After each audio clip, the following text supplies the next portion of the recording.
Hi friends, welcome to Sangavi சமையல். இன்றைக்கி வந்து என்ன பார்த்துட்ருக்கேன், என்னடா அது அடுப்புலாம் க்ளீன் பண்ணிகிட்ருக்கேன்னு பார்க்குறீங்களா? இல்லைங்க, புது அடுப்பு. இது புது அடுப்பு வாங்கிட்டு வந்தோம். அக்கா வீட்டில் வந்து கேஸ் வந்து காலி ஆகிடுச்சுங்க. இது பின்னாடி கொஞ்சம் நல்லா காலியாக வசதியாக இடம் இருக்குது.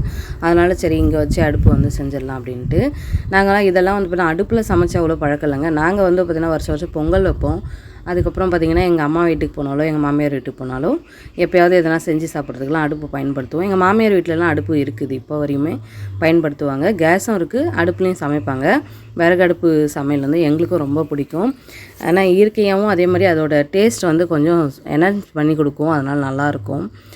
இன்றைக்கி வந்து பார்த்திங்கன்னா சரி புது அடுப்பு வாங்கினதுனால பால் காய்ச்சிடலாம் அப்படின்னு சொல்லிட்டு பால் தாங்க காய்ச்ச போகிறேன் ஃபஸ்ட்டு.